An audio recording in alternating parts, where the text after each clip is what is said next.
Hello, good morning po sa inyo lahat. At ngayon, another cooking segment na naman ang gagawin ko. By this time, I style of adobo but tastes like hamonado. It seems like adobong matanda. There are a variety kinds of adobo. Una is yung meron ang regular na adobo, toyo, suka, paminta, bay leaf, laurel, ano ba? Bawang, sibuyas, and yung iba nilalagyan ng patatas.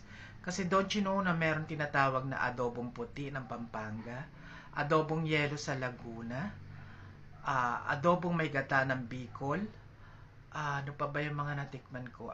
Adobong masabaw. Ate ko natuluto yun, pero masarap siya sa pork yun. And combination with, chicken. But by this time, it's a different way. It is not my own original recipe, but I watched also in YouTube. In fairness, tinry ko siya. Kasi nga para malaman natin na masarap talaga isang bagay is dapat subukan po natin para malaman natin kung talagang masarap siya, o diba?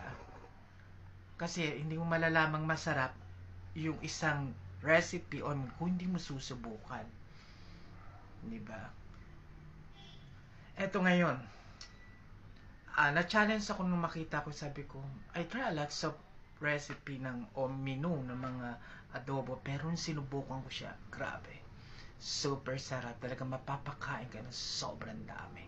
At yun ngayon ang lulutuin ko. Tuturuan ko po kayo. By this time, ang inom na ginamit ko noon is calamansi instead of suka. By now, binabat ko na ng overnight yung isang buong chicken with toyo, vinegar, with bay leaf, crushed na paminta, yung medyo dinuruga, hindi yung powder na paminta. Then, ayan, minarinate ko siya. So, what we need to do is, i-half fry mo lang siya. Then, yung pinagmarinitan niya, yun ang isasabaw mo. Then, i-reduce mo lang siya hanggang sa lumalabas na yung mantika niya. And, presto, yun na.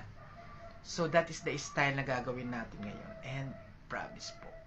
I try it and I share my testimony na super sarap. Kaya subukan nyo rin kasi wala namang masasama. Ang pagluluto is an experiment. Ako depende kasi sa panlasa ko. If I think na masarap siya at nagustuhan ko, actually, sinashare ko siya sa iba. Gusto kong malaman nyo na ang pagluluto is an art. Then, kung sa akin masarap, how much more sa iba.